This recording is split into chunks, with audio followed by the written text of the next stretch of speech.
ಎಲ್ರಿಗೂ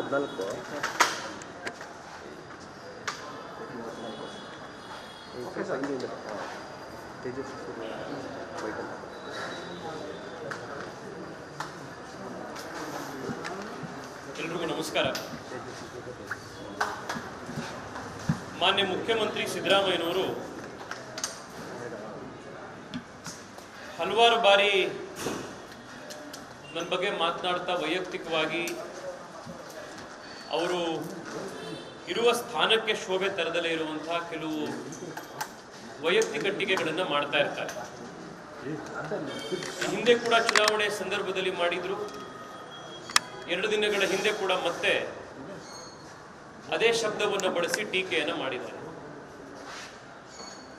ಪ್ರತಿ ಬಾರಿಯೂ ನನಗೆ ಆಶ್ಚರ್ಯ ಆಗೋದು ಏನು ಅಂತಂದ್ರೆ, ಸಿದ್ದರಾಮಯ್ಯನವರು ಹಿರಿಯರಿದ್ದಾರೆ, ಲೋಕಾನುಭವ ಇರೋರಿದ್ದಾರೆ, ಆದರೆ ಅವರು ಬಹುಶಃ ಅಮಾವಾಸ್ಯೆಗೂ ಹುಣ್ಣಿಮೆಗೂ ವ್ಯತ್ಯಾಸನೇ ಗೊತ್ತಿಲ್ವೇನೋ, ಅವರಿಗೆ ಹೊರಗಡೆ ಹೋಗೋರು ನೋಡೇ ಇಲ್ವೇನೋ ಅಂತ ಎಷ್ಟೋ ಸತಿ ಭಾಸ ಆಗುತ್ತೆ. ಅಮಾವಾಸ್ಯೆ ದಿವಸನೂ ಸೂರ್ಯ ಇರ್ತಾನೆ, ಹುಣ್ಣಿಮೆ ದಿನನೂ ಸೂರ್ಯ ಇರ್ತಾನೆ. ವರ್ಷದ 365 ದಿನ ಕೂಡ ಪ್ರಕಾಶ ಮಾಡೋದು ಯಾವುದು ಅಂತಂದ್ರೆ ಸೂರ್ಯನೇ. ಅಮಾವಾಸ್ಯೆ ದಿವಸ ಇಲ್ದಲೇ ಇರೋದು ಚಂದ್ರ. ಸಿದ್ದರಾಮಯ್ಯನವರೇ, ಬಹುಶಃ ನೀವು ಈ ಚಂದ್ರನ್ ನೋಡಿ ಪೂಜೆ ಮಾಡುವಂತ ಜನರ ಜೊತೆಗೆ ಜಾಸ್ತಿ ಇದ್ದು ಅಮಾವಾಸ್ಯೆ ಮತ್ತೆ ಹುಣ್ಣಿಮೆಗೆ ಸೂರ್ಯ ಇರೋದಿಲ್ಲ ಅಂತ ಕನ್ಫ್ಯೂಸ್ ಆಗ್ಬಿಟ್ಟಿದೆ. ಚಂದ್ರ ಯಾವತ್ತಿರ್ತಾನೆ ಯಾವತ್ತಿರಲ್ಲ, ಪೂರ್ತಿ ಚಂದ್ರ ಇದಾನೋ ಅಥವಾ ಅರ್ಧ ಚಂದ್ರ ಇದಾನೋ, ನಮ್ಮೂರಲ್ಲಿ ಚಂದ್ರ ಕಾಣಿಸಿದ್ನೋ ಅಥವಾ ಬೇರೆ ಊರಲ್ಲಿ ಚಂದ್ರ ಕಾಣಿಸಿದ್ದಕ್ಕೆ ಇಲ್ಲಿ ಪೂಜೆ ಮಾಡಕ್ ಶುರು ಮಾಡಿದ್ರು, ಇದನ್ನೆಲ್ಲ ಮಾಡೋದು ನಾವಲ್ಲ. ನಮಗೆ ಅಮಾವಾಸ್ಯೆ ದಿವಸನೂ ಲಕ್ಷ್ಮೀ ಪೂಜೆ, ಅವತ್ತು ಸೂರ್ಯ ಇರ್ತಾನೆ, ಹುಣ್ಣಿಮೆ ದಿನನೂ ಪೂಜೆ ಮಾಡ್ತೀವಿ. ಈ ಸೂರ್ಯಂಗೂ ಚಂದ್ರಂಗೂ, ಸೂರ್ಯನ ಪೂಜೆ ಮಾಡೋರ್ಗೂ ಚಂದ್ರನ ಪೂಜೆ ಮಾಡೋರ್ಗೂ ವ್ಯತ್ಯಾಸ ತಿಳ್ಕೊಂಡು, ಅಮಾವಾಸ್ಯೆಗೂ ಹುಣ್ಣಿಮೆಗೂ ವ್ಯತ್ಯಾಸ ತಿಳ್ಕೊಂಡು ಮುಂದೆ ಈ ರೀತಿ ಹೇಳಿಕೆಗಳನ್ನು ಕೊಡಿ. ಸೂರ್ಯ ವರ್ಷದ 365 ದಿವಸನೂ ಇರ್ತಾನೆ. ಹುಣ್ಣಿಮೆ ದಿವಸ ಎಷ್ಟು ಪ್ರಕಾಶಮಾನವಾಗಿ ಸೂರ್ಯ ಇರ್ತಾನೋ ಅಷ್ಟೇ ಪ್ರಕಾಶಮಾನವಾಗಿ ಅಮಾವಾಸ್ಯೆ ದಿವಸನೂ ಸೂರ್ಯ ಇರ್ತಾನೆ. ಈ ಒಂದು ಬೇಸಿಕ್ ಅನ್ನ ತಾವು ಅರ್ಥ ಮಾಡ್ಕೊಳ್ಳಿ ಅಂತ ಮಾನ್ಯ ಮುಖ್ಯಮಂತ್ರಿಗಳಿಗೆ ನಾನು ಇವತ್ತು ಮನವಿ ಮಾಡ್ತಾ ಇದ್ದೀನಿ.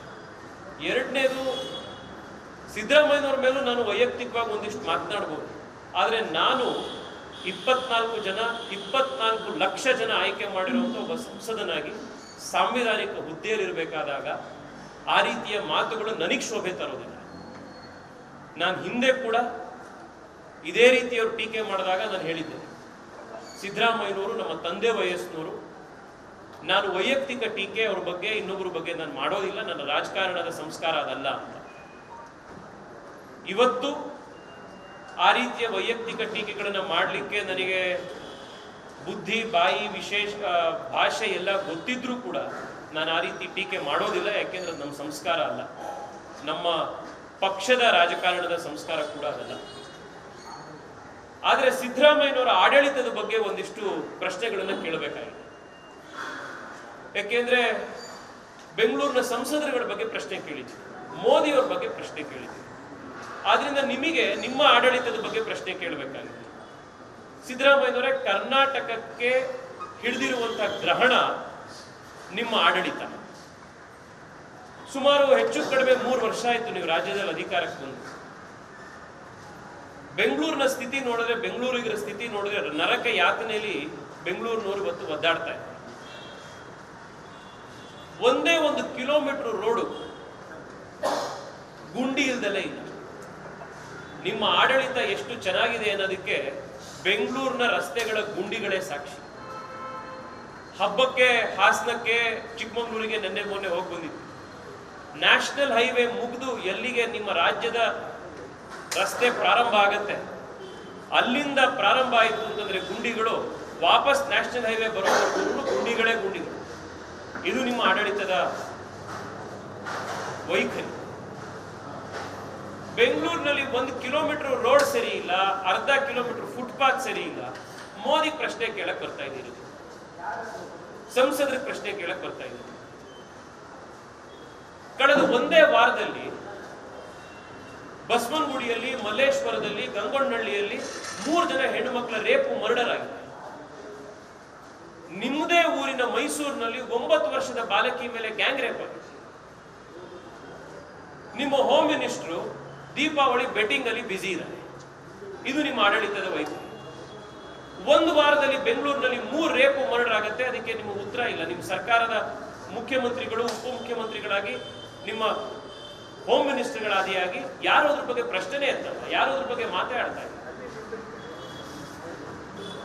ವಿಧಾನಸೌಧದ ರಸ್ತೆ ಸರಿ ಇಲ್ಲ ಸರ್. ವಿಧಾನಸೌಧದ ರಸ್ತೆ, ಚಿಕ್ಕಮಗಳೂರಿನಲ್ಲಿ DC ಆಫೀಸ್ ಎದುರುಗಡೆ ರಸ್ತೆ ಸರಿ ಇಲ್ಲ. ನಾನು ನಿನ್ನೆ ಹೋಗಿ ಬಂದಿದ್ರಿಂದ ಅದನ್ನ ಹೇಳ್ತಾ ಇದ್ದೀನಿ. ಇದು ಕರ್ನಾಟಕದ ಪ್ರತಿ ಜಿಲ್ಲೆಯ, ಪ್ರತಿ ಮುನ್ಸಿಪಾಲಿಟಿಯ, ಪ್ರತಿ ಕಾರ್ಪೊರೇಷನ್ ಕಥೆ.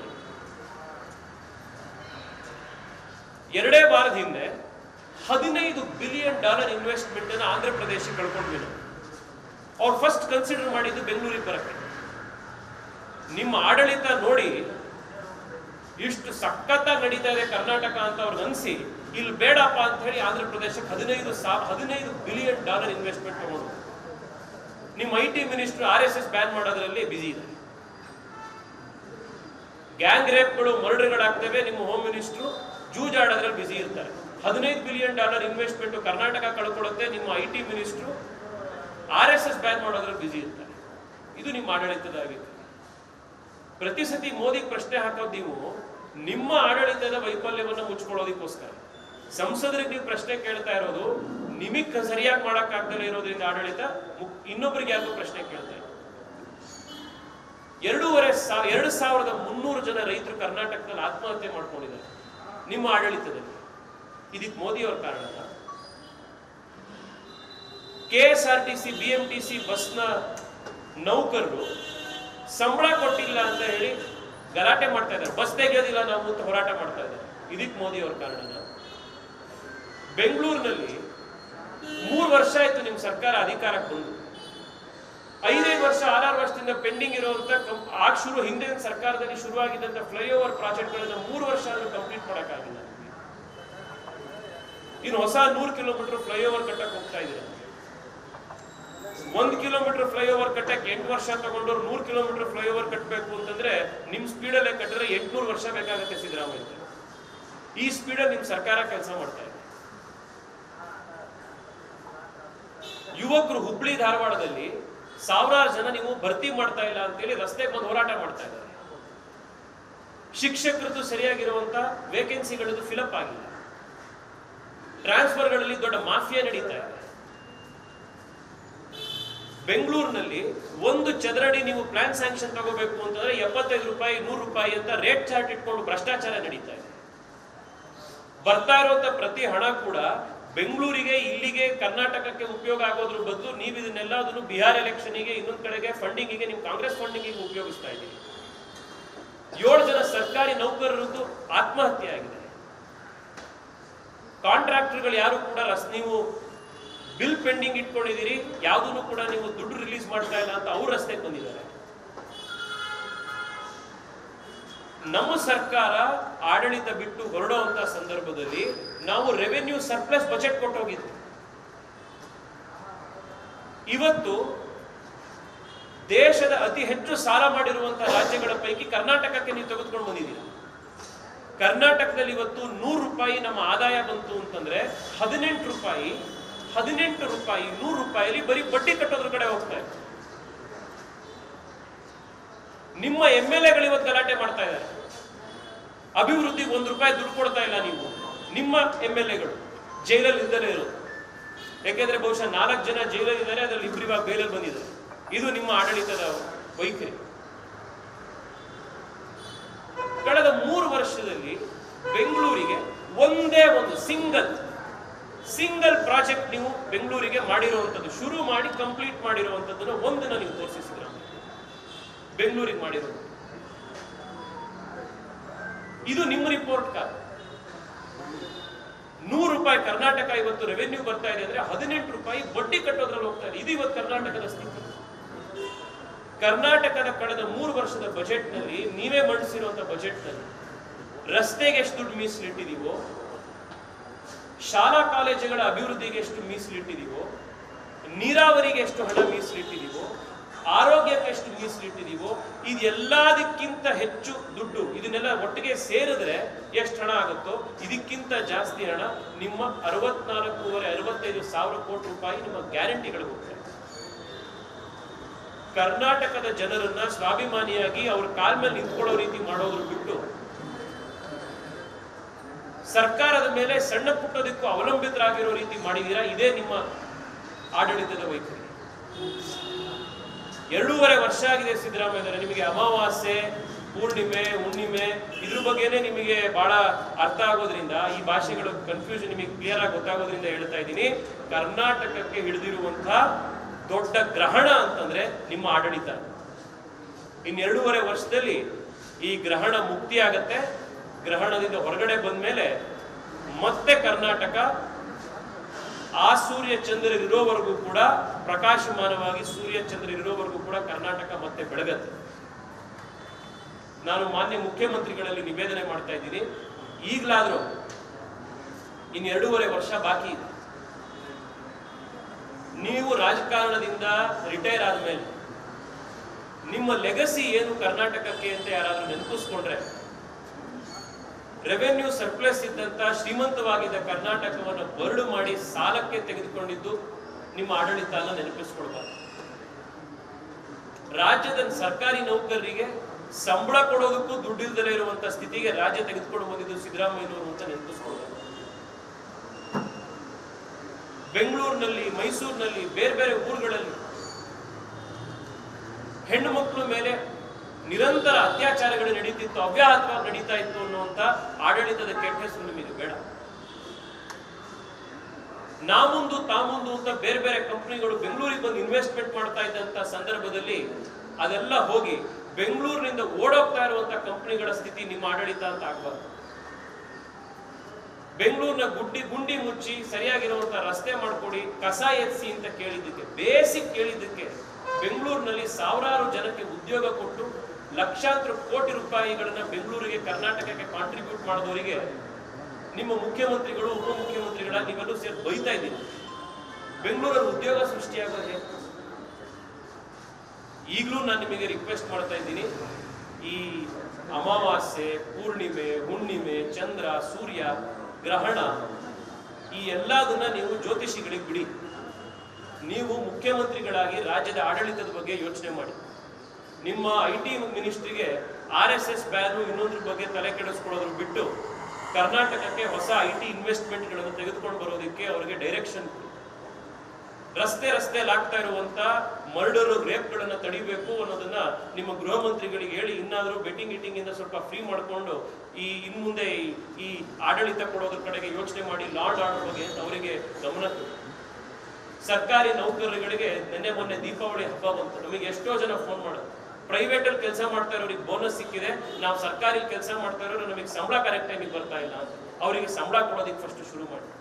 ಬೆಂಗಳೂರಿನಲ್ಲಿ ರಸ್ತೆ ಗುಂಡಿ ಮುಚ್ಚಿ ಕಸ ಎತ್ಸಿ ಮೋದಿ ಅವರಿಗೆ ಪ್ರಶ್ನೆ ಕೇಳೋದಕ್ಕಿಂತ ಮುಂಚೆ ಫಸ್ಟ್ ಬೆಂಗಳೂರಿನಲ್ಲಿ ಗುಂಡಿ ಇಲ್ದಲೇ ಇರುವಂತ 1 ಕಿಲೋಮೀಟರ್ ರಸ್ತೆ ಕೊಡಿ, ಕಸ ಇಲ್ದಲೇ ಇರುವಂತ, ಒಡೆದೋಗಿರೋ ಫುಟ್ಪಾತ್ ಇಲ್ದಲೇ ಇರುವಂತ ಅರ್ಧ ಕಿಲೋಮೀಟರ್ ಫುಟ್ಪಾತ್ ಬೆಂಗಳೂರಿಗೆ ಕೊಡಿ. ಆಮೇಲೆ ಬೇರೆದನ್ನು ಮಾತನಾಡಿ. ನಮಸ್ಕಾರ.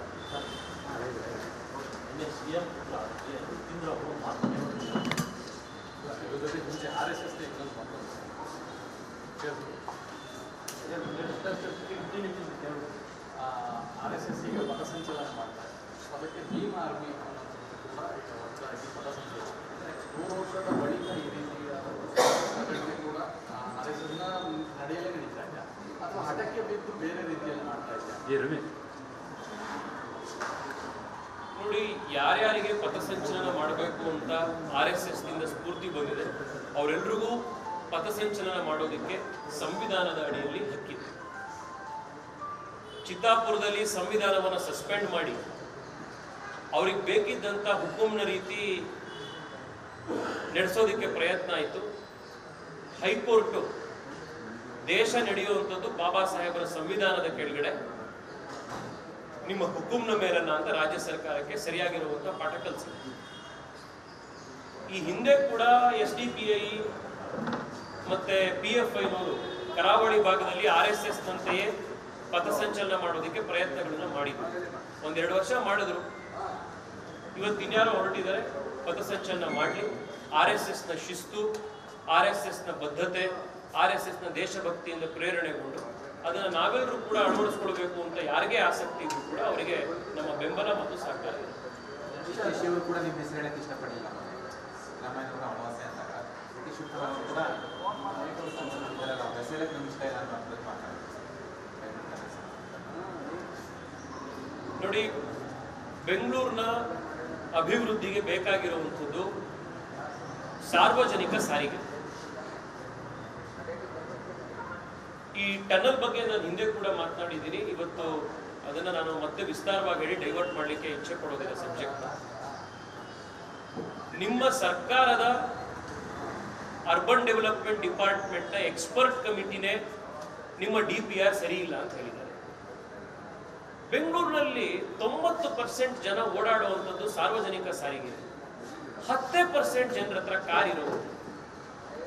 ನೀವು 20,000 ಕೋಟಿ ರೂಪಾಯಿನ ಖರ್ಚು ಮಾಡಬೇಕಾಗಿರೋದು ಯಾರಿಗೋಸ್ಕರ? ಯಾರಿಗೆ ಖರ್ಚು ಮಾಡಕ್ ಕೊಟ್ಟಿದ್ವಿ? ಕಾರ್ ಇಟ್ಕೊಂಡಿರುವಂತ ಶ್ರೀಮಂತರಿಗೆ ಮಾತ್ರ ನಾವು ರಸ್ತೆ ಮಾಡ್ತೀವಿ. ಸಾರ್ವಜನಿಕ ಸಾರಿಗೆ ಓಡಾಡುವಂಥವ್ರಿಗೆ, ಮೆಟ್ರೋಲ್ ಓಡಾಡುವಂಥವ್ರಿಗೆ, ಬಸ್ಸಲ್ಲಿ ಓಡಾಡುವಂಥವ್ರಿಗೆ, ರಸ್ತೆಯಲ್ಲಿ ನಡ್ಕೊಂಡು ಓಡಾಡುವಂಥವ್ರಿಗೆ, ಆಟೋದಲ್ಲಿ ಓಡಾಡುವಂಥವ್ರಿಗೆ, ಇವ್ರಿಗೆ ಯಾರಿಗೂ ನಾವು ಕೆಲಸನೇ ಮಾಡಲ್ಲ, ಸರ್ಕಾರ ಅವ್ರಿಗೆ ಯಾರಿಗೂ ನಾವು ನೋಡೋದೇ ಇಲ್ಲ ಅಂತಂದ್ರೆ ಇದು ಆರ್ಥಿಕ ಅಸ್ಪೃಶ್ಯತೆ ಅಲ್ವಾ? ಇದು ನಾವು ಟನಲ್ ರೋಡ್ ಅನ್ನ ವಿರೋಧ ಮಾಡ್ತಾ ಇರುವಂಥದ್ದು ಸೈಂಟಿಫಿಕ್ ಕಾರಣಕ್ಕೋಸ್ಕರ. ಬೆಂಗಳೂರಿನ ಒಂದು ದೊಡ್ಡ ಆಸ್ತಿ ನಮ್ಮ ಲಾಲ್ಬಾಗ್. ಅದ್ರಲ್ಲಿ 6 ಎಕರೆ ಲಾಲ್ಬಾಗನ್ನ ನಾವು ಅಕ್ವೈರ್ ಮಾಡ್ಕೊಂಡು ಟನಲ್ ರಸ್ತೆ ಮಾಡ್ತೀವಿ. ನಿಮಗೆಲ್ಲ ಆಶ್ಚರ್ಯ ಆಗುತ್ತೆ ಸರ್, ನಾನು ನಂಬರ್ ತಪ್ಪು ಹೇಳ್ತಾ ಇಲ್ಲ, ಎಷ್ಟೋ ಸತಿ ಆಶ್ಚರ್ಯ ಆಗ್ಬಿಡ್ತದೆ ಎಷ್ಟು ಹಳೇದು. 3,000 ಕೋಟಿ ವರ್ಷ ಹಳೇದು. 3,000 ಮಿಲಿಯನ್ ಇಯರ್ಸ್ ಓಲ್ಡ್. ಲಾಲ್ಬಾಗ್ನಲ್ಲಿರುವಂತಹ ಒಂದು ಕಲ್ಲು, ಆ ಬಂಡೆ ಇದೆಯಲ್ಲ, ಅದು 3,000 ಕೋಟಿ ವರ್ಷದ ಹಳೆ ಒಂದು ಬಂಡೆ. National geological monument. ಬೇರೆ ದೇಶದಲ್ಲಿ ಇದ್ದಿದ್ರೆ ಅದನ್ನ ಒಂದು ದೊಡ್ಡ ಮಾನ್ಯುಮೆಂಟ್ ಆಗಿ ಮಾಡಿ ವಿದೇಶಿ ಜನರನ್ನ ಕರ್ಕೊಂಡು ಬಂದು ಅದನ್ನ ಟೂರಿಸ್ಟ್ ಅಟ್ರಾಕ್ಷನ್ ಆಗಿ ಮಾಡಿ ನಾವು ಅದನ್ನ ಒಡೆಯಕ್ಕೆ ಹೋಗ್ತಿದೀವಲ್ಲ. ಅದ್ರ ಮಧ್ಯದಲ್ಲಿ ನಾವು ಯಾವುದೇ ಸ್ಟಡಿ ಮಾಡದಲೆ, ಇಂಪ್ಯಾಕ್ಟ್ ಅನಾಲಿಸಿಸ್ ಮಾಡದಲೆ ನಾವು ಸುರಂಗ ತೋಡಕ್ ಹೋಗ್ತಾ ಇದೀವಲ್ಲ ಅದ್ರ ಮಧ್ಯದಲ್ಲಿ. ಇದು ವೈಯಕ್ತಿಕವಾಗಿ ನಾವು ಟೀಕೆ ಮಾಡ್ತಾ ಇರೋದಲ್ಲ, ವಿಷಯಾಧಾರಿತವಾಗಿ ಟೀಕೆ ಮಾಡ್ತಾ ಇರೋದು. ಜನಕ್ಕೆ ನೀವು ಕನ್ವಿನ್ಸ್ ಮಾಡಿ ಇದು ಯಾಕೆ ಬೇಕು ಅಂತ. ಅದೇ ಲೈನ್ ನಲ್ಲಿ ಮೆಟ್ರೋ ಬರ್ತಾ ಇದೆ. ನಿಮಗೆ ಟನಲ್ ಬಗೆಯುವಂಥದ್ದು, ಈ ಸುರಂಗ ಮಾಡುವಂಥದ್ದು ಯಾಕೆ ಬೇಕಿದೆ? ಹಠಕ್ ಬಿದ್ದು ಜನರ ವಿರೋಧ ಮಾಡಿ ನೀವು ಯಾಕೆ ಅದನ್ನ ಮಾಡಕ್ ಹೋಗ್ತಾ ಇದ್ದೀವಿ? ಸರ್ಕಾರ ಕೆಲಸ ಮಾಡಬೇಕಾಗಿರೋದು ಜನಕ್ಕೇನ್ ಬೇಕು ಅದನ್ನ ಮಾಡೋದಿಕ್ಕೆ. ನಿಮಗೇನ್ ಬೇಕು ಅದನ್ನ ಮಾಡಿ ಜನರ ಮೇಲೆ ಹೇರಕ್ಕಲ್ಲ ಸರ್ಕಾರ ಇರೋದು. ನಾನು ಹಿಂದೆ ಕೂಡ ಸ್ಪಷ್ಟ ಮಾಡಿದ್ದೀನಿ, ಇವತ್ತು ಮತ್ತೆ ಹೇಳ್ತಾ ಇದ್ದೀನಿ, ಲಾಲ್ಬಾಗ್ನ 6 ಎಕರೆ ಅಲ್ಲ, ಲಾಲ್ಬಾಗ್ನ 6 ಇಂಚು ಜಾಗವನ್ನ ಈ ಟನಲ್ ರೋಡ್ ಪ್ರಾಜೆಕ್ಟ್ಗೆ ನಾವು ಯಾವ ಕಾರಣಕ್ಕೂ ಬಿಡೋದು. ಈಗ ಆನ್ಲೈನ್ ನಲ್ಲೇ ಸಾರ್ವಜನಿಕರು ಶುರು ಮಾಡಿರುವಂತಹ ಪಿಟಿಷನ್ಗೆ ಸುಮಾರು 1 ಲಕ್ಷ ಜನ ಸೈನ್ ಮಾಡಿದ್ರು. ನಾವು ಲಾಲ್ಬಾಗ್ನ ವಿಶ್ವ ಕುರಿತಾಗೂ ಕೂಡ ಬೆಂಗಳೂರು ದಕ್ಷಿಣದ ಎಲ್ಲ ಶಾಸಕರು, ಆ ಭಾಗದ ಎಲ್ಲ ಜನಪ್ರತಿನಿಧಿಗಳು ನಾವೆಲ್ಲರೂ ಒಟ್ಟಿಗೆ ಸೇರಿ ಸಭೆ ಕೂಡ ಮಾಡಿದ್ದೀವಿ. ಸರ್ಕಾರ ಅದರಲ್ಲಿ ಮುಂದುವರಿಯೋದಕ್ಕೆ ಹೋಯಿತು ಅಂತಂದ್ರೆ ಅದಕ್ಕೆ ನಾವು ಸರಿಯಾಗಿರುವಂತ ಅದಕ್ಕೆ ಸಾರ್ವಜನಿಕ ಹೋರಾಟವನ್ನು ಕಟ್ತೀವಿ. ನಾನು ಕೂಡ ಒಂದು PIL ಫೈಲ್ ಮಾಡಿದೆ. ಅದು ಈ ವಾರ ಅಥವಾ ಮುಂದಿನ ವಾರ ಹೈಕೋರ್ಟ್ನಲ್ಲಿ ಹಿಯರಿಂಗಿಗೆ ಬರುವಂಥದ್ದಿದೆ. ಅದನ್ನು ಕೂಡ ನಿಮ್ಮ ಗಮನಕ್ಕೆ ತರ್ತೀನಿ.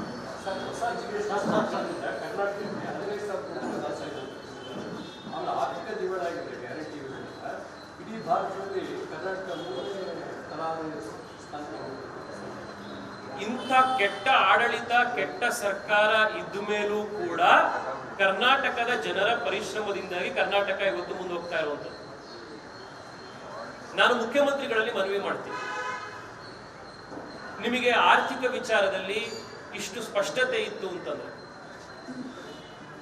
ನೀವು ಒಂದು ಶ್ವೇತ ಪತ್ರವನ್ನು ಹೊರಡಿಸಿ, ಒಂದು ವೈಟ್ ಪೇಪರ್ನ ಹೊರಡಿಸಿ. ನೀವು ಆಡಳಿತಕ್ಕೆ ಬಂದಾದ ಮೇಲೆ ಕರ್ನಾಟಕ ಎಷ್ಟು ಹೆಚ್ಚು ಸಾಲ ಮಾಡ್ತು, ಈ ಸಾಲವನ್ನು ಕಟ್ಟಲಿಕ್ಕೆ ನಾವು ಬರ್ತಾ ಇರುವಂತ ರೆವೆನ್ಯೂ ಅಲ್ಲಿ ನಾವು ಎಷ್ಟು ಬಡ್ಡಿ ಕಟ್ತಾ ಇದ್ದೀವಿ, ಈ ಹಿಂದಿನ ಸರ್ಕಾರಗಳಲ್ಲಿ ಎಷ್ಟು ಸಾಲ ಇತ್ತು, ಆಗ ನಾವೆಷ್ಟು ಬಡ್ಡಿ ಕಟ್ತಾ ಇದ್ವಿ, ಈಗ ಬಡ್ಡಿ ಜಾಸ್ತಿ ಆಗಿದೆಯಾ ಕಡಿಮೆ ಆಗಿದೆಯಾ, ಸಾಲದ ಹೊರೆ ಜಾಸ್ತಿ ಆಗಿದೆಯಾ ಕಡಿಮೆ ಆಗಿದೆಯಾ, ನೀವು ಮಾಡಿರುವಂತಹ ಸಾಲದ ಹಣವನ್ನ ನೀವು ಯಾವುದಕ್ಕೆ ಉಪಯೋಗ ಮಾಡ್ತಾ ಇದ್ದೀರಿ? ಈಗ ನಾವು ವೈಯಕ್ತಿಕ ಸಾಲಗಳು ಮಾಡ್ತೀವಿ. ಈಗ ನೀವು ಒಂದ್ ಸಣ್ಣ ಮನೆಗೆ ಉದಾಹರಣೆ ತಗೊಳ್ಳಿ. ರಾಜ್ಯಕ್ಕೂ ಮತ್ತೆ ಮನೆಗೂ ಬಹಳ ವ್ಯತ್ಯಾಸ ಇರೋದಿಲ್ಲ ಆರ್ಥಿಕತೆ. ಈಗ ನೀವು ಸಾಲ ಮಾಡಿ ನೀವು ಮನೆ ಕಟ್ಟಿದ್ರೆ ಅಥವಾ ಸೈಟ್ ಕೊಂಡ್ಕೊಂಡ್ರೆ ಅಥವಾ ಈ ರೀತಿ ಕ್ಯಾಪಿಟಲ್ ಇನ್ವೆಸ್ಟ್ಮೆಂಟ್ ಅನ್ನ ಮಾಡಿದ್ರೆ, ಕ್ಯಾಪಿಟಲ್ ಎಕ್ಸ್ಪೆಂಡಿಚರ್ ಮಾಡಿದ್ರೆ 4 ವರ್ಷ ಬಿಟ್ಟರು 5 ವರ್ಷ ಬಿಟ್ಟರು ಮನೆ ಬೆಲೆ ಜಾಸ್ತಿ ಆಗಿರುತ್ತೆ, ಸೈಟ್ ಬೆಲೆ ಜಾಸ್ತಿ ಆಗಿರುತ್ತೆ. ಅದನ್ನ ಇನ್ವೆಸ್ಟ್ಮೆಂಟ್ ಅಂತ ಕರಿತೀವಿ. ನೀವು ಅದನ್ನ ಸಾಲ ಮಾಡಿಬಿಟ್ಟು ರೇಸ್ ಕೋರ್ಸ್ ಅಲ್ಲಿ ಹೋಗಿ ಜೂಜಾಡ್ಬಿಟ್ರೆ ಅಥವಾ ಅದನ್ನ ತಗೊಂಡೋಗ್ಬಿಟ್ಟು ಪಟಾಕಿ ತಗೊಂಡು ಉಡಾಯಿಸ್ಬಿಟ್ರೆ ಅಥವಾ ಒಂದೇ 4 ದಿವಸಕ್ಕೆ ಅದೊಂದು ವರ್ಲ್ಡ್ ಟೂರ್ ಹೋಗಿ ಬಂದ್ಬಿಡ್ತೀವಿ ಅಂತೇಳಿ ರೌಂಡ್ ಹೊಡ್ಕೊಂಡು ಬಂದ್ಬಿಟ್ರೆ ನಿಮ್ಮ ಹಣ ನಿಮ್ಮ ಹತ್ರ ಜಾಸ್ತಿ ಆಗುತ್ತೋ ಅಥವಾ ಕಳೆದು ಹೋಗುತ್ತೋ? ಕರ್ನಾಟಕದಲ್ಲಿ ಕಳೆದ 2.5-3 ವರ್ಷದಲ್ಲಿ ಸಿದ್ದರಾಮಯ್ಯನವರು ಮಾಡಿರುವಂತಹ ಸಾಲ ಯಾವುದಕ್ಕೋಸ್ಕರ ಉಪಯೋಗ ಆಯಿತು? ಹೊಸ ಮೆಟ್ರೋ ಮಾಡಿದ್ರ, ಹೊಸ ಫ್ಲೈಓವರ್ ಕಟ್ಟಿದ್ರ, ಹೊಸ ಬಿಲ್ಡಿಂಗ್ಗಳನ್ನ ಕಟ್ಟಿ ಉದ್ಯೋಗ ಸೃಷ್ಟಿ ಮಾಡಿದ್ರ, ಯಾವುದಕ್ಕೆ ಉಪಯೋಗ ಆಯಿತು? ಕ್ಯಾಪಿಟಲ್ ಎಕ್ಸ್ಪೆಂಡಿಚರ್ ಕರ್ನಾಟಕದಲ್ಲಿ 57-58 ಸಾವಿರ ಕೋಟಿ ಇದ್ದಿದ್ದು ಇವತ್ತು 50,000 49,000 ಕೋಟಿ ಇಳಿದಿದೆ. ಯಾವುದಾದ್ರೂ ಒಂದು ರಾಜ್ಯದ ಉದಾಹರಣೆ ತೋರಿಸಿ. ನಾವು ರಸ್ತೆ ಕಟ್ಟದಲೆ, ಫ್ಲೈಓವರ್ ಕಟ್ಟದಲೆ, ಬಿಲ್ಡಿಂಗ್ ಕಟ್ಟದಲೆ, ಮೆಟ್ರೋಗಳನ್ನ ನಾವು ಫಂಡಿಂಗ್ ಮಾಡಿದರೆ, PRR ನಂತ ಯೋಜನೆಗೆ ಇವ್ರ ಹತ್ರ ದುಡ್ಡಿಲ್ಲ ಅಂತ ಕೇಂದ್ರ ಸರ್ಕಾರ ಕೇಳ್ತಾ ಇದ್ದಾರೆ. ಯಾಕೆ ದುಡ್ಡಿಲ್ಲ ನಿಮ್ಮ ಹತ್ರ? ಈ ಎಲ್ಲಾ ದುಡ್ಡನ್ನು ನೀವು ಅಲ್ಲಿ ಬಳಸ್ಬೋದಲ್ಲ?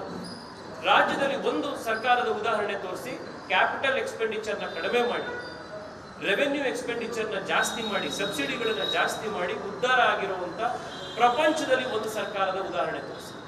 ಮಾನ್ಯ ಮುಖ್ಯಮಂತ್ರಿಗಳು ಬರುವಂತ ವಿಧಾನಸಭೆಯಲ್ಲಿ ಶ್ವೇತಪತ್ರವನ್ನು ಹೊರಡಿಸಿ ವೈಟ್ ಪೇಪರ್ನ ಅವರು ರಿಲೀಸ್ ಮಾಡಲಿ, ರಾಜ್ಯದ ಜನತೆಗೆ ಸ್ಪಷ್ಟತೆಯನ್ನು ಕೊಡಿ. ಎರಡು ಪ್ರಮುಖ ವಿಷಯ. ಒಂದು, ಸಿದ್ದರಾಮಯ್ಯ ಅವರ ಮಗ ನಮ್ಮ ತಂದೆ ಸಂಧ್ಯಾ ಕಾಲದಲ್ಲಿದ್ದಾರೆ.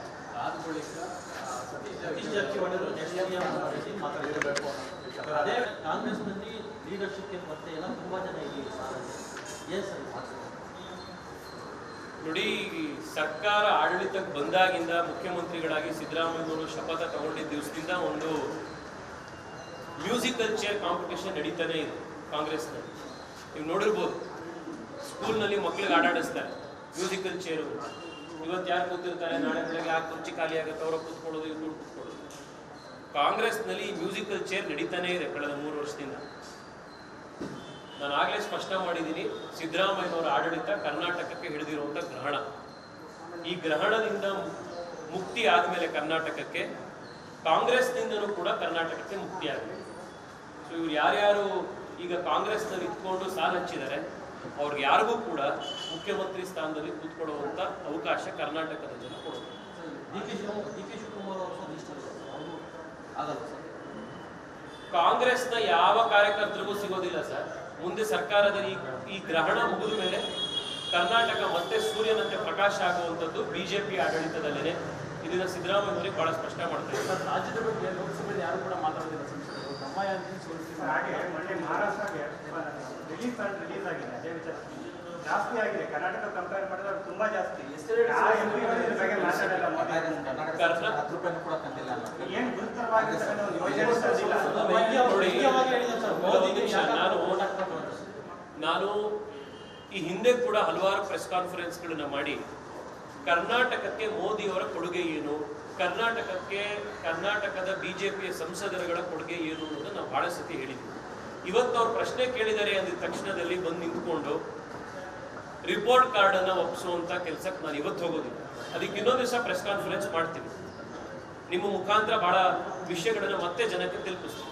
ಆದ್ರೆ ಇವತ್ತು ಸಿದ್ದರಾಮಯ್ಯನವರಿಗೆ ಪ್ರಶ್ನೆ ಕೇಳೋದಕ್ಕೆ ನಾವೀಗ ಪ್ರೆಸ್ ಕಾನ್ಫರೆನ್ಸ್ ಕರೆದಿರೋ ಅಂತ 2300 ರೈತರು ತೀರ್ಕೊಂಡ್ರಲ್ಲ, ಆತ್ಮಹತ್ಯೆ ಮಾಡ್ಕೊಂಡ್ರಲ್ಲ, ನಿಮ್ಮ ಆಡಳಿತದ ತಾನೇ ಮಾಡ್ಕೊಂಡಿದ್ದು ಸಿದ್ದರಾಮಯ್ಯನವರು. ಇದಕ್ಕೆ ಉತ್ತರ ಕೊಡ್ಬೇಕಾಗಿರೋದು ನೀವು, ಮೋದಿ ಅವರು. ಮಹಿಳೆಯರ ಅತ್ಯಾಚಾರ ಆಗ್ತಾ ಇದೆಯಲ್ಲ ಬೆಂಗಳೂರಿನಲ್ಲಿ, ಇದಕ್ಕೆ ಕಾರಣ ನೀವು, ಮೋದಿ ಅವರು. ಬೆಂಗಳೂರಿನಲ್ಲಿ ರಸ್ತೆ ಗುಂಡಿ ಮುಚ್ಚಕ್ಕಾಗ್ತಾ ಇಲ್ವಲ್ಲ ನಿಮ್ ಕೈಲಿ, ರಸ್ತೆ ಕಷದ ರಾಶಿ ಎತ್ತಕ್ಕಾಗ್ತಾ ಇಲ್ವಲ್ಲ ನಿಮ್ ಕೈಲಿ, ಇದಕ್ಕೆ ನೀವು ಕಾರಣನೋ ಮೋದಿ ಅವ್ರ ಕಾರಣ. $15 ಬಿಲಿಯನ್ ಕರ್ನಾಟಕದಲ್ಲಿ ಎಷ್ಟು ಉದ್ಯೋಗ ಸೃಷ್ಟಿಯಾಗಿರ್ತಿತ್ತು ಯೋಚನೆ ಮಾಡಿ. ಗೂಗಲ್ ನ ಸೆಂಟರ್ ಬೆಂಗಳೂರಿಗೆ ಬಂದಿದ್ದೀರಿ, ಕರ್ನಾಟಕಕ್ಕೆ ಬಂದಿದ್ದೀರಿ. ಇದು ಆಂಧ್ರ ಪ್ರದೇಶಕ್ಕೆ ಹೋಯ್ತಲ್ಲ, ನಿಮ್ಮ ಆಡಳಿತದಿಂದ ಭಯಭೀತರಾಗಿ ಅಲ್ಲಿಗೆ ಹೋದ್ರಲ್ಲ. ಇದಕ್ಕೆ ಕಾರಣ ನೀವು ಮೋದಿ ಅವರು. ಸರ್ಕಾರಿ ನೌಕರರಿಗೆ ಸಂಬಳ ಕರೆಕ್ಟ್ ಆಗಿ ಟೈಮಿಗೆ ಕೊಡಬೇಡಿ ಅಂತ ಮೋದಿ ಅವರು ಬಂದು ಹೇಳಿದ್ದಾರೆ ಅಂದ್ರೆ ನಿಮ್ಗೆ ನಿಮ್ ಸರ್ಕಾರ ತಾನೇ ಕೊಡಬೇಕಾಗಿರೋದು. KSRTC BMTC ನೌಕರರಿಗೆ ಕರೆಕ್ಟ್ ಆಗಿ ಸಂಬಳ ಕೊಡಬೇಡಿ ಅಂತ ಯಾರು ಹೇಳಿರೋದು? ಮೋದಿ ಅವರು ಬಂದು ನಿಮ್ಗೆ ಏನಾರ ತಡೀತಾ ಇದಾರ? ಎಲ್ಲಿ ಕೊಟ್ಬಿಡ್ತೀರಾ ನಿಮಗೆ ಅಂತ? ನಿಮಗೆ ಸಂಬಳ ಕೊಡಕ್ ಆಗ್ತಾ ಇಲ್ಲ. ಇದು ಕುಣಿಯಕ್ಕಾಗದಲ್ಲಿರೋ ನೆಲ ಡೊಂಕು ಮುಂದ್ರಂತೆ ಅಂದ ರೀತಿ ಇವರಿಗೆ ಆಡಳಿತ ಕರೆಕ್ಟ್ ಆಗಿ ಮಾಡಕ್ಕಾಗದಲ್ಲೇ ಮೋದಿ ಅವರಿಗೆ ಬೆಟ್ಟು ತೋರಿಸುವಂತ ಈ ಚಾಳಿ ಇವತ್ತಿಗೆ ನಿಲ್ಲಬೇಕು. ರಾಜ್ಯದ ಸಂಸದರು ಕರ್ನಾಟಕದ ವಿಚಾರ ಬಂದಾಗ ಅವರು ಬಿಜೆಪಿಯವರು ಇರ್ಬೋದು, ಬೇರೆ ಎಲ್ಲ ಪಕ್ಷದವರು ಇರ್ಬೋದು, ಕರ್ನಾಟಕದ ಪರವಾಗಿ ನಾವು ನಿಂತಿದ್ದೀವಿ. ನಾವು ಮುಂದೆ ಕೂಡ ಕರ್ನಾಟಕದ ಅಸ್ಮಿತೆ, ಗೌರವ, ನಾಡು, ಈ ನೆಲ, ಭಾಷೆಗಳ ವಿಷಯ ಬಂತಂದಾಗ ಒಂದು ಇಂಚು ಕೂಡ ಕಾಂಪ್ರಮೈಸ್ ಆಗ್ತದೆ ಕರ್ನಾಟಕದ ಪರವಾಗಿ ನಿಲ್ಲುವಂಥದ್ದು ಬಿಜೆಪಿಯ ಸಂಸ್ಕೃತಿಯನ್ನು ನಾವು ಮಾಡ್ತೀವಿ. BR ಪಾಟೀಲ್ ಅವರು CM ಅವರ ಆರ್ಥಿಕ ಸಲಹೆ ಅವರೇ ಒಂದು ಪ್ರಶ್ನೆಯನ್ನು ಸರ್ಕಾರಕ್ಕೆ ಪ್ರಶ್ನೆಗಳನ್ನು ಹಾಕಿದ್ದಾರೆ. ಗ್ಯಾರಂಟಿ ಸೇರಿದಂತೆ ಎಲ್ಲವೂ ಕೂಡ ರಾಜ್ಯ ಸರ್ಕಾರಕ್ಕೆ ಬಹಳ ದೊಡ್ಡ ಹೊರತ ಕೊಡ್ತಾರೆ. ಇದನ್ನು ಸರಿ ಮಾಡ್ಕೋಬೇಕು ಸಲಹೆಯನ್ನು ಸರ್, ನಾನು ಬಹಳ ಸ್ಪಷ್ಟ ಮಾಡ್ತಾ ಇದ್ದೀನಿ. ಇವತ್ತು ಕರ್ನಾಟಕದ ಆರ್ಥಿಕ ಸ್ಥಿತಿ ಅತ್ಯಂತ ಗಂಭೀರವಾಗಿದೆ, ಚಿಂತಾಜನಕವಾಗಿದೆ. ಒಂದು ಜವಾಬ್ದಾರಿಯುತ ವಿಪಕ್ಷವಾಗಿ ಭಾರತೀಯ ಜನತಾ ಪಾರ್ಟಿಯಿಂದ ನಾವು ಸಂಸದರಾಗಿ ನಾವಿವತ್ತು ರಾಜ್ಯ ಸರ್ಕಾರದ ಹತ್ರ ನಮ್ಮ ಡಿಮ್ಯಾಂಡ್ ಇತ್ತು. 6.5 ಕೋಟಿ ಕನ್ನಡಿಗರ ಭವಿಷ್ಯದ ಪ್ರಶ್ನೆ ಇದೆ. ರಾಜ್ಯ ಸರ್ಕಾರದ ದುಡ್ಡು ಅಂತಂದ್ರೆ ಅದು ಸಿದ್ದರಾಮಯ್ಯನವರದ್ದು, DK ಶಿವಕುಮಾರ್ ಅವರದ್ದು ವೈಯಕ್ತಿಕ ಮನೆ ದುಡ್ಡಲ್ಲ, ನನ್ನ ನಿಮ್ಮ ತೆರಿಗೆ ಹಣ. ಇದನ್ನ ಯಾವ ರೀತಿ ಬಳಸ್ತಾ ಇದ್ದಾರೆ, ಏನ್ ನಡೀತಾ ಇದೆ ಅನ್ನೋದ್ರ ಬಗ್ಗೆ ಕ್ಲಾರಿಟಿ ಬೇಕು. ರಾಜ್ಯದ ಆರ್ಥಿಕ ವ್ಯವಸ್ಥೆಯ ಬಗ್ಗೆ ಶ್ವೇತಪತ್ರವನ್ನು ಮುಖ್ಯಮಂತ್ರಿಗಳು ಹೊರಡಿಸಿ ಅವ್ರದ್ದು ಎಲ್ಲ ಸುಳ್ಳುಗಳು ಬಯಲಾಗುತ್ತದೆ. ಹಿಂದೆ ಎಷ್ಟು ಸಾಲ ಇತ್ತು, ಇವತ್ತೆಷ್ಟು ಸಾಲ ಮಾಡಿದ್ದಾರೆ, ಸಾಲ ಮಾಡ್ತಿರೋದು ಯಾವುದಕ್ಕೋಸ್ಕರ ಖರ್ಚು ಮಾಡ್ತಾ ಇದ್ದಾರೆ, ಖರ್ಚು ಮಾಡಿರೋದ್ರಿಂದ ರಾಜ್ಯಕ್ಕೆ ಬರುವಂತ 10 ವರ್ಷದಲ್ಲಿ 25 ವರ್ಷದಲ್ಲಿ ಏನಾದರೂ ಲಾಭ ಇದೆಯಾ, ಹಿಂದೆ ಎಷ್ಟು ಕರ್ನಾಟಕಕ್ಕೆ FDI ಬರ್ತಾ ಇತ್ತು, ಇವತ್ತೆಷ್ಟು ಬರ್ತಾ ಇದೆ, ಹಿಂದೆ ಕಂಪನಿಗಳು ಎಷ್ಟು ಇನ್ವೆಸ್ಟ್ ಮಾಡ್ತಾ ಇತ್ತು, ಇವತ್ತೆಷ್ಟು ಇನ್ವೆಸ್ಟ್ ಮಾಡ್ತಾ ಇದೆ, ಹಿಂದೆ ನಾವೆಷ್ಟು ಉದ್ಯೋಗ ಸೃಷ್ಟಿ ಮಾಡ್ತಾ ಇದ್ವಿ, ಇವತ್ತೆಷ್ಟು ಉದ್ಯೋಗ ಸೃಷ್ಟಿ ಮಾಡ್ತಾ ಇದೀವಿ, ಬಡ್ಡಿ ಹಿಂದೆ ನಾವೆಷ್ಟು ಕಟ್ತಾ ಇದ್ವಿ, ಇವತ್ತೆಷ್ಟು ಕಟ್ತಾ ಇದೀವಿ, ಇದೆಲ್ಲದ್ರ ಬಗ್ಗೆ ಶ್ವೇತಪತ್ರ ಹೊರಡಿಸ್ಲಿ. ಸರ್, 2017ರಿಂದ GST ತೆರಿಗೆ ಜಾರಿ ಬಂದು ಈ ಭಾರತ ದೇಶದ ಜನಸಂಖ್ಯೆಗೆ ಈ ಮೋಸ ಮಾಡಿ ಈಗ ದೀಪಾವಳಿ ಇದು ಯಾವ ಸರ್, ಮುಖ್ಯಮಂತ್ರಿಗಳಿಗೆ ನಾನು ಆಗ್ಲೇ ಸ್ಪಷ್ಟ ಮಾಡಿದ್ದೆ, ಆರ್ಥಿಕತೆ ವಿಚಾರಗಳನ್ನ ಅವರು ಎತ್ತಾರೆ ಅಂದ್ರೆ ಅವರು ಫಸ್ಟ್ ಶ್ವೇತಪತ್ರ ಹೊರಡಿಸಿ. GST ಬರೋದಕ್ಕಿಂತ ಮುಂಚೆ ಕರ್ನಾಟಕಕ್ಕೆ ಎಷ್ಟು ರೆವೆನ್ಯೂ ಕೇಂದ್ರ ಸರ್ಕಾರದಿಂದ ಬರ್ತಾ ಇತ್ತು, ವ್ಯಾಟ್ ಇದ್ದಾಗ ಕರ್ನಾಟಕದ ಬಜೆಟ್ನ ಸೈಜ್ ಎಷ್ಟಿತ್ತು, ವ್ಯಾಟ್ ಇದ್ದಾಗ ಕರ್ನಾಟಕದಲ್ಲಿ ಸಾಮಾನ್ಯ ಜನ ಬಾಚಣಿಗೆಗೆ, ತಲೆಗೆ ಹಾಕುವಂತ ಕೊಬ್ಬರಿ ಎಣ್ಣೆಗೆ, ಮನೇಲಿ ಬಳಸುವಂತ ದಿನನಿತ್ಯದ ವಸ್ತುಗಳಿಗೆ, ಮನೆಯಲ್ಲಿ ಸ್ಕೂಲ್ಗೆ ಮಕ್ಕಳು ಹೋಗೋದಕ್ಕೆ ಉಪಯೋಗಿಸುವಂತ ಜಾಮೆಟ್ರಿ ಬಾಕ್ಸಿಗೆ, ಗ್ಲೋಬಿಗೆ, ಅಟ್ಲಾಸಿಗೆ, ನೋಟ್ಬುಕ್ಕಿಗೆ, ಪೆನ್ನು, ಪೆನ್ಸಿಲ್ಗೆ ಎಷ್ಟು ಟ್ಯಾಕ್ಸ್ ಅನ್ನ ಕಟ್ತಾ ಇದ್ರು. ಮುಖ್ಯಮಂತ್ರಿಗಳು ಶ್ವೇತಪತ್ರ ಹೊರಡಿಸಿದ್ರು. ಇದು ನನ್ಗೂ ಬೇಡ, ನಿಮ್ಗೂ ಬೇಡ, ಇದು ಈ ರಾಜಕೀಯ ಆರೋಪಗಳು ಬೇಡವೇ ಬೇಡ. ಸರ್ಕಾರದಿಂದ ಅಧಿಕೃತವಾಗಿ ಡಾಕ್ಯುಮೆಂಟ್ ಬರಲಿ, ಜನಕ್ಕೆ ಯಾವ್ದು ಸ್ಪಷ್ಟ ಅನ್ನೋದು ಗೊತ್ತಾಗಲಿ. GST ಬರೋದಕ್ಕಿಂತ ಮುಂಚೆ ಎಷ್ಟು ಟ್ಯಾಕ್ಸ್ ಅನ್ನ ಸಾಮಾನ್ಯ ಜನ ಸಾಮಾನ್ಯ ದಿನನಿತ್ಯದ ವಸ್ತುಗಳಿಗೆ ಬಳಸ್ತಾ ಇದ್ರು. ಸಿದ್ದರಾಮಯ್ಯನವರು, ಸೋನಿಯಾ ಗಾಂಧಿ, ಮನಮೋಹನ್ ಸಿಂಗ್ ಇವರೆಲ್ಲ ದೇಶದ ಆಡಳಿತ ನಡೆಸ್ತಾ ಇರಬೇಕಾದ್ರೆ ಜನ ಎಷ್ಟು ನೆಟ್ ಟ್ಯಾಕ್ಸ್ ಕಟ್ತಾ ಇದ್ರು, ಇವತ್ತೆಷ್ಟು ಕಟ್ತಾ ಇದ್ದಾರೆ ಸ್ಪಷ್ಟ ಬರಲಿ. ಇನ್ಶೂರೆನ್ಸ್ ಮೇಲೆ ಸರ್, ಮೋದಿ ಅವರು ಬಂದು ಪ್ರಧಾನಮಂತ್ರಿಗಳಾಗಿ ನಿನ್ನೆ ಮೊನ್ನೆ GSTಯಲ್ಲಿ ತೆಗೆಯೋವರೆಗೂ ಕೂಡ ಮೆಡಿಕಲ್ ಇನ್ಶೂರೆನ್ಸ್ ಮೇಲೆ ಟ್ಯಾಕ್ಸ್ ಇತ್ತು. ಮೆಡಿಕಲ್ ಇನ್ಶೂರೆನ್ಸು ಬೇಸಿಕ್ ಹಕ್ಕಲ್ವ ಒಬ್ಬ ಮನುಷ್ಯನ. ಇವತ್ತಿಗೂ ಕೂಡ ದೇಶದಲ್ಲಿ 95% ಜನ ಒಂದು ಮನೆಯಲ್ಲಿ ಯಾರಿಗಾದ್ರೂ ಒಬ್ರಿಗೆ ಒಂಚೂರು ಆರೋಗ್ಯ ತಪ್ಪಿತು ಅಂತಂದ್ರೆ ಬಡತನಕ್ಕೆ ವಾಪಸ್ ಬರುವಂತ ಬಹಳ ದೊಡ್ಡ ಒಂದು ಸ್ಥಿತಿ ಕರ್ನಾಟಕ ದೇಶದಲ್ಲಿ ಇದೆ. ಮೆಡಿಕಲ್ ಇನ್ಶೂರೆನ್ಸ್ ಮೇಲೆ ಟ್ಯಾಕ್ಸ್ ಇಟ್ಟಿದ್ರಿ, ಲೈಫ್ ಇನ್ಶೂರೆನ್ಸ್ ಮೇಲೆ ಟ್ಯಾಕ್ಸ್ ಹಾಕಿದ್ರಿ. ಇದು ಕೇಂದ್ರ ಸರ್ಕಾರ ನಿಮ್ಮ ಪಾರ್ಟಿಯ ಆಡಳಿತದಲ್ಲಿದ್ದಾಗ ಮಾಡಿದ್ದು. ನಾನು ಬಹಳ ಸ್ಪಷ್ಟವಾಗಿ ಮುಖ್ಯಮಂತ್ರಿಗಳಿಗೆ ಹೇಳ್ತಾ ಇದ್ದೀನಿ, ನೀವು ವೈಟ್ ಪೇಪರ್ನ ಹೊರಡಿಸಿ, ಅದಾದ್ಮೇಲೆ ಟೌನ್ ಹಾಲ್ ಹತ್ರನೋ ಅಥವಾ ಪ್ಯಾಲೇಸ್ ಗ್ರೌಂಡ್ಸ್ ಅಲ್ಲೋ ವಿಧಾನಸೌಧದ ಮೆಟ್ಲುಗಳ ಮೇಲೋ ನೀವು ಎಲ್ಲಿ ಡಿಬೇಟಿಗೆ ಕರೀತೀರಿ, ಕರ್ನಾಟಕದ BJP ಯಾವತ್ತಿಗೂ ರೆಡಿ ಇದೆ. ನೀವು ಈ ಡಾಕ್ಯುಮೆಂಟ್ಗಳನ್ನ ಹೊರಡಿಸಿದ ಮೇಲೆ ಸಾರ್ವಜನಿಕ ಒಂದು ಚರ್ಚೆ ಆಗುತ್ತೆ. ನೀವು 17-18 ಬಜೆಟ್ಗಳನ್ನು ಮಂಡಿಸಿರುವಂಥ ಆರ್ಥಿಕ ತಜ್ಞರಲ್ಲ, ನಿಮ್ಮ ನೇತೃತ್ವದಲ್ಲಿ ಚರ್ಚೆ ಆಗಲಿ. ಕಾಂಗ್ರೆಸ್ನವರು ಆರೋಪ ಇದೆ GST ಏರಿಸ್ಕೊಂಡಿದ್ದು BJP ಅವರೇ, ಮೋದಿ ಅವರೇ, ಆಮೇಲೆ ಇಳಿಸ್ಕೊಂಡು ಬೆನ್ನು ತಟ್ಕೊಂಡಿದ್ದು ಅವರೇ ಏರಿಸಿ ಬೆನ್ನು ತಟ್ಕೊಂಡಿದ್ದಾರೆ. ನಾನು ಅದನ್ನೇ ಅವ್ರಿಗೆ ಕೇಳ್ತಾ ಇರೋದು ಸರ್. ಫಸ್ಟ್ GST ಸ್ಟಾರ್ಟ್ ಆಯ್ತಲ್ಲ, ಆಗ 5 ಸ್ಲ್ಯಾಬ್ ಇತ್ತಲ್ಲ, ಈಗ ನಾವು 2 ಸ್ಲ್ಯಾಬಿಗೆ ಬಂದಿದ್ದೀವಿ. ಹಿಂದೆ 5 ಸ್ಲ್ಯಾಬ್ ಇದ್ದಾಗಲೂ ಕೂಡ ವ್ಯಾಟ್ಗೂ ಆ ಸ್ಲ್ಯಾಬಿಗೂ ಕಂಪ್ಯಾರಿಸನ್ ಆಗಿದೆ. ಸುಳ್ಳನ್ನೇ ರಾಜಕಾರಣ ಮಾಡ್ಲಿಕ್ಕೆ ಹೊರಡುವಂಥವರಿಗೆ ಹಿಂಗೆ ಉತ್ತರ ಕೊಡಬೇಕು. ಸಾರ್ವಜನಿಕರು ಇವ್ರಿಗೆ ಏನಾಗಿದೆ ಅಂತಂದ್ರೆ, ಕಾಂಗ್ರೆಸ್ನವರು ಸಾಮಾನ್ಯ ಜನರನ್ನ ಬಹಳ ದಡ್ಡರು ಅಂತ ಭಾವಿಸ್ಬಿಟ್ಟಿದ್ದಾರೆ. ಆ ಒಂದು ಪ್ರಿಸಂಪ್ಷನ್ ಮೇಲೆ ಅವ್ರ ರಾಜಕೀಯ ನಡೀತಾ ಇದೆ. ಚರ್ಚೆ ಆಗಿ ಇದು ಬಹಳ ಸ್ಪಷ್ಟತೆ ಒಂದು ಚಾರ್ಟ್ ಮಾಡಿದ್ರೆ ಆಗೋಯ್ತಪ್ಪ. GST ಪ್ರಾರಂಭದಲ್ಲಿ ಬರೋದಕ್ಕಿಂತ ಮುಂಚೆ ವ್ಯಾಟ್ ಇತ್ತು. ವ್ಯಾಟ್ ಇದ್ದಾಗ ಒಂದೊಂದು ಐಟಮಿಗೆ ಎಷ್ಟಿತ್ತು. GST ಬಂದ್ಮೇಲೆ ಕಡಿಮೆ ಆಗಿದೆ, ಜಾಸ್ತಿ ಆಯ್ತು. ಒಂದು ಚಾರ್ಟ್. ಎರಡನೇ ಚಾರ್ಟ್, GST ರಿಡಕ್ಷನ್ ಆದಮೇಲೆ watt comparison, first GST slab comparison, ಈಗಿನ GST ಕಂಪ್ಯಾರಿಸನ್ ಮುಗಿದೇ ಹೋಯ್ತಲ್ಲ, ಎಲ್ಲ ಸ್ಪಷ್ಟ ಆಗೋಗುತ್ತೆ ಜನಕ್ಕೆ. ಆಮೇಲೆ ಇದರಲ್ಲಿ ನೀವೇನೋ ಬಹಳ ದೊಡ್ಡ ಮರ್ಸಿಡೀಸ್ ಬೆನ್ಸ್ ಕಾರು ಅಥವಾ ಪ್ರೈವೇಟ್ ಜೆಟ್ಟೋ ಇದನ್ಯಾವುದು ತಗೊಳಕ್ ಹೋಗ್ಬಿಡಿ. ಅದು ಯಾವುದೋ 1% ಜನಕ್ಕೆ ಉಪಯೋಗ ಆಗುವಂತೆ ದಿನನಿತ್ಯ ಬಳಸುವಂತ ವಸ್ತು.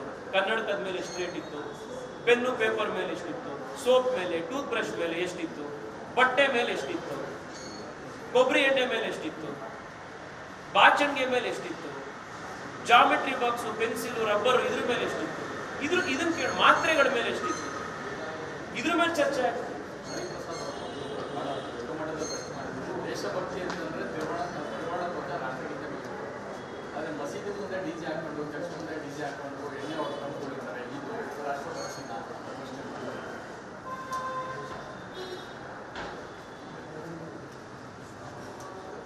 1947ನೇ ಇಸ್ವಿಯಲ್ಲಿ ದೇಶ ವಿಭಜನೆಯಾಗಿ ಪಾಕಿಸ್ತಾನ, ಹಿಂದೂಸ್ತಾನ ಅನ್ನೋದಾದ ಮೇಲೆ ಭಾರತದ ಪ್ರತಿಯೊಂದು ರೋಡು, ಪ್ರತಿಯೊಂದು ಗಲ್ಲಿ, ಪ್ರತಿಯೊಂದು ಇಂಚು ಜಮೀನಿನ ಮೇಲೂ ಕೂಡ ಭಾರತದಲ್ಲಿರುವಂತ ಎಲ್ಲ ಸಮುದಾಯಗಳಿಗೆ, ಅದರಲ್ಲೂ ಹಿಂದೂ ಸಮುದಾಯದವರಿಗೆ ಹಬ್ಬ ಹರಿದಿನಗಳನ್ನು ಆಚರಣೆ ಮಾಡಲಿಕ್ಕೆ ಅವಕಾಶ ಇದೆ. ದೀಪಾವಳಿ ಪ್ರೊಸೆಷನ್ನು ಅಥವಾ ಗಣಪತಿ ಪ್ರೊಸೆಷನ್ನು ಮಸೀದಿ ಇರುವಂತ ರಸ್ತೆಯಲ್ಲಿ ಹೋಗಬಾರ್ದು ಅನ್ನೋದಕ್ಕೆ ಯಾವ ಕಾನೂನಿದೆ? ಯಾಕೆ ಹೋಗಬಾರ್ದು? ಆ ಜಾಗ ಏನು ಭಾರತಕ್ಕೆ ಸೇರಿರೋದಲ್ವಾ? ಆ ಜಾಗ ಏನು ಸಂವಿಧಾನದ ಸುಪರ್ದಿಗೆ ಬರೋದಿಲ್ವಾ? ನಮ್ಮ ದೇಶದಲ್ಲಿ ಏನಾಗಿದೆ ಅಂತಂದ್ರೆ, ವಿಭಜನೆ ಆದ ನಂತರ ಕೂಡ ಈ 2 ನೇಷನ್ ಮೆಂಟಾಲಿಟಿ ನಮ್ಮ ದೇಶದಲ್ಲಿ ಇವತ್ತಿಗೂ ಕೂಡ ಹಾಗೆ ಇದೆ. ಇವತ್ತಿಗೂ ಕೂಡ ನೀವು ಹೋಗಿ ಕೆಲವು ಏರಿಯಾಗಳನ್ನು ನೋಡಿ, ಇವತ್ತಿಗೂ ಕೂಡ ಟ್ರಿಪಲ್ ರೈಡಿಂಗ್ ಮಾಡ್ತಾ ಇರ್ತಾರೆ. ಇವತ್ತಿಗೂ ಕೂಡ ಒಂದೇ ಬೈಕಲ್ಲಿ 4 ಜನ 5 ಜನ ಹೋಗ್ತಾ ಇರ್ತಾರೆ. ಹೆಲ್ಮೆಟ್ ಹಾಕಿರಲ್ಲ, ವೀಲಿಂಗ್ ಮಾಡ್ತಾ ಇರ್ತಾರೆ. ಪೊಲೀಸ್ನವರು ನಿಲ್ಸ ನೋಡಿದೀರಾ ನೀವಲ್ಲಿ? ಆ ಏರಿಯಾಗೆ ಹೋಗಲ್ಲ, ಯಾಕೆಂದ್ರೆ ಕಾನೂನು ಅಪ್ಲೈ ಆಗ್ತಾರೆ ಇರುವಂತ ಸ್ಪೆಷಲ್ ಯೂನಿಯನ್ ಟೆರಿಟರಿಗಳು. ಅವರು ರಸ್ತೆ ಪ್ರೊಸೆಷನ್ ಮಾಡಬೇಕು ಅಂತಂದ್ರೆ ಎಲ್ಲಿಗೆ ಬೇಕಿದ್ರೂ ಬರ್ಬೋದು. ಆದ್ರೆ ಹಿಂದೂಗಳು ಹಬ್ಬ ಆಚರಣೆ ಮಾಡಬೇಕು ಅಂತಂದ್ರೆ ಹಿಂದೂ ಏರಿಯಾದಲ್ಲಿ ಮಾತ್ರ ಅವರು ಆಚರಣೆ ಮಾಡ್ಕೊಳ್ಬೇಕು. ಇದು ಯಾವ ಹಿಂದೂ ಏರಿಯಾ, ಮುಸ್ಲಿಂ ಏರಿಯಾ? ಭಾರತದ ಪ್ರತಿ ಇಂಚು ಕೂಡ ಸಂವಿಧಾನದ ಕೆಳಗಡೆ ಬರುವಂಥದ್ದು. ಸರ್ಕಾರ ಮತ್ತು ಆಡಳಿತದ ವ್ಯವಸ್ಥೆಗೆ ಎಲ್ಲದರ ಮೇಲೂ ಹಕ್ಕಿದೆ.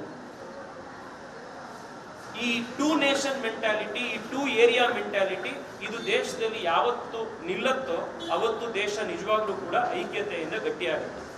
ಅಲ್ಲಿವರೆಗೂ ಕೂಡ ಈ ರೀತಿಯ ಮಾನಸಿಕತೆ ಇಟ್ಕೊಂಡಿರುವಂತಹ ರಾಜಕಾರಣಿಗಳನ್ನ ಸಮಾಜ ಬಹಿಷ್ಕಾರ ಆಗ್ತದೆ. ಧನ್ಯವಾದ. Thank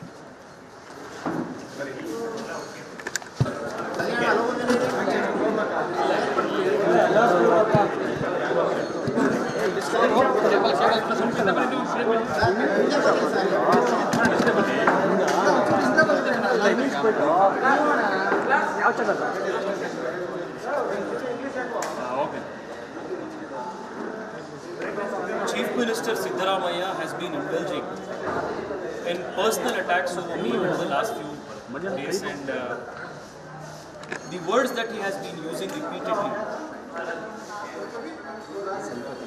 does not bring repute to the position, the constitution office that he is holding. Calling me Amavasya, full moon, new moon, I don't know, he's got his geography and his idea of how the world works wrong. Because the sun shines irrespective of whether it is the moon day, full moon day, or it is the new moon. Perhaps his association with those who look at the moon for their festivities, maybe his repeated efforts to appease them, has confused his geography. The sun shines irrespective of whether it is new moon day or full moon day. I want to make it clear to Mr. Siddaramaiah, the Honorable Chief Minister, that because you like parlance in geography, using vocabulary in geography, I want to make it very clear to him that his governance is an eclipse on the state of Karnataka, the progress of Karnataka. There is not 1 kilometer of road in Bengaluru that is pothole free. A chief minister reigning over the Silicon Valley of the country is incapable of providing even 1 kilometer of decent roads for the city. There is not even 500 meters of footpaths that pedestrians can properly use in the city. Every major street has large garbage dumps lined.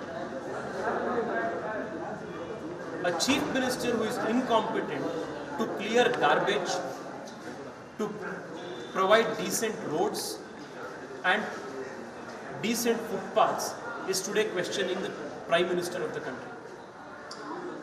Just in the last 1 week, there are 3 rape and murder cases in Bengaluru, in Baswangudi, in Malleshwaram and in Gonganadu. 3 cases. And in the peak of Dasara, in the Chief Minister's hometown, a 9-year-old girl was brutally raped. And the Home Minister, under the CM's leadership, is busy in betting. Just in the last couple of weeks, Karnataka lost about $15 billion worth investment to Andhra Pradesh, the Google Center. The IT Minister under CM's leadership is busy banning RSS. This is the state of affairs. We just celebrated Deepavali the last 3 days. Even the smallest of private companies would have paid bonus to their employees. Whereas the state government employees in Karnataka are fighting to get their salaries paid on time. KSRTC bus drivers, BMTC bus drivers, they are not ready to take their buses on the streets because the dues are still pending. Their salaries are pending. Arrears are pending.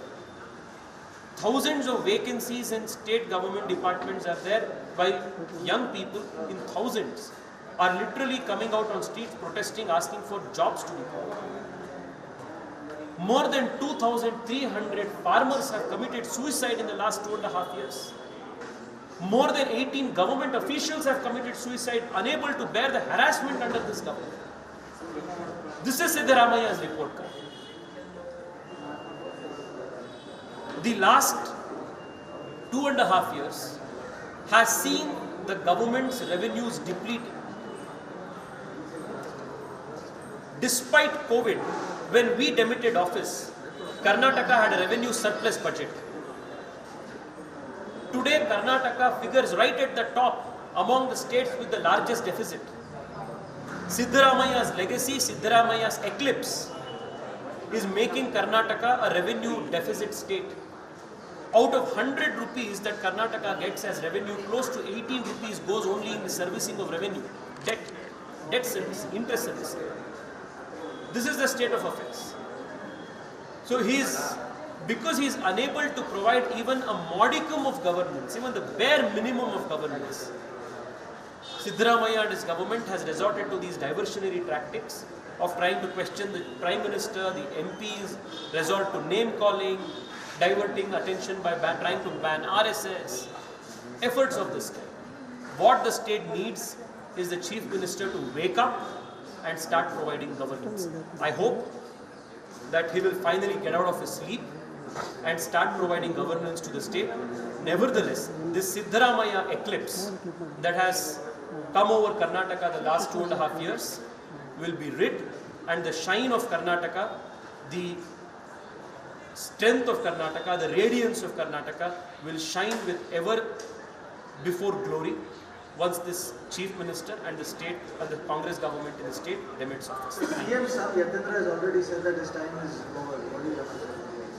Well, it is, the chief minister's son himself has indicated that his father's time in office is over. This is an indication that since the last 2.5 years, a silent musical chair competition is going on in Karnataka Congress. But I can very well tell you that this state government and the Congress government in Karnataka will not come back to power once this term is over. Sir, Karnataka Congress back-to-back attack to RSS, sir. Don't give the permission to march past some cities. And Priyanka The High Court has intervened and permission has been provided to conduct the RSS march. The Congress government here, the Chief Minister and the busybody IT Minister must realize that the state and the country runs as per the rules, regulations and the spirit of the Constitution of India. It is run by the spirit of Baba Saheb's Constitution, not by their feudal whims and fancies. The government has made it abundantly clear. The High Court has made it abundantly clear. And in the next couple of days, the hearing of the PDO who was suspended is also going to come up, and I am 100% sure that either before the tribunal or before the Karnataka High Court, justice will be given. So he's asked for financial audit of the RSS, saying that they are not a registered organization because they want to do not disclose the funding, whether it's private or it's from foreign. Let him first give the audit of the ministry, the department that he is handling. I want to ask the Chief Minister if he has created a special ministry for banning RSS, or if there is any special ministry in Karnataka in charge of RSS affairs. Because the IT Minister in Karnataka seems to be spending more time and energy on RSS affairs than on the affairs of his own ministry and department. We lost $15 billion of investment from Google to Andhra Pradesh, and this IT Minister is roaming around trying to ban RSS and create headlines. $15 billion of investment, that is his KPA. He must be held answerable to those questions. You must be going and asking him, why did we lose that investment? What is he as IT Minister doing? He is not able to do his primary job and is resorting to all of these diversionary tactics. The registration of RSS, all other things, there are other people to take care of. Either he should ask for a change in department, change in portfolio, create a special portfolio which will look after RSS affairs, then ask these questions, or start minding affairs of his own ministry. India Gathbandhan has announced Tejasvi Yadav as the CM candidate. They're asking what about India? Who will be announced as the CM candidate? Who is the CM candidate is what Shashi Tharoor has asked.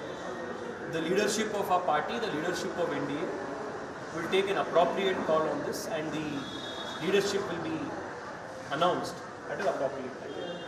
So the deadline for potholes is coming to an end. Do you really see realistically the issue of Bangalore being fixed? I'm really surprised that you are taking the deadlines of this government seriously. This government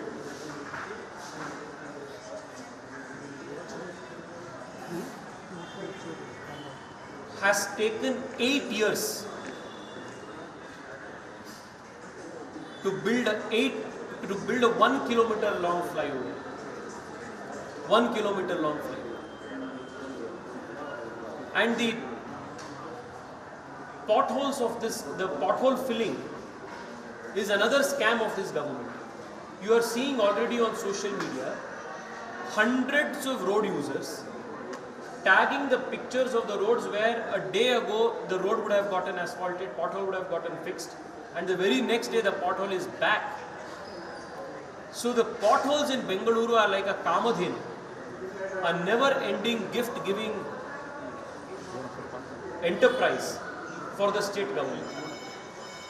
This officer, politician, contractor nexus in Bengaluru loves potholes because every year, every season, you can continue to keep giving new bills, making new bills in the garb of potholes. I am very surprised you are taking the deadlines of this government seriously. My advice to you, friend, would be to please take it with not a pinch of salt but with a bucket of salt. So the contractors have done a press conference before Diwali and have given a deadline to the government to clear their previous bills of 30,000 crores. They have gotten time till December, but then it's the same issue that was really your government also. It's going back to this government. Let me be very candid with you. The reason why this government is not clearing the bills of the contractors is because the percentage per bill has not yet been finalized. Once the kickback per bill is finalized, I'm told that some negotiations are going on between the contractors and the Chief Minister's office, the Deputy CM's office and the concerned Minister's office. So once the kickback commission is negotiated and finalized, without any further delay, the bills will be cleared. So I wish the best for the contractors. It is unfortunate that the state of affairs in Karnataka has come to such a pass that even to clear bills, including in MP lads, close to 25-30% commissions are being taken. Bribes are being taken by concerned officials. I in fact want to, in the coming days, I want to actually call a press conference to bring it to all of your attention the kind of corruption that is involved in clearing of bills even in MP lad funds. Minimum of 5 crore rupees, that is all an MP gets per year. If you want to build a bus stand for 20 lakh rupees, 25 lakh rupees, up to 30-40%, the contractors come and tell us that they have to pay 40% to 50% in some cases to the officials, to the people who are in the in charge of affairs, in the DC office, KRIDL, etc. This is the state of affairs in Karnataka. So there is no surprise that 30,000 plus crores of bills are kept pending in Karnataka. I am sure the negotiations will be completed before the polling of the Bihar elections, and the bills will be cleared after the right kickback percentage is negotiated. Sir, you just said BJP is making allegations of money being transferred to Bihar, but there is that we have to go and file a case against them.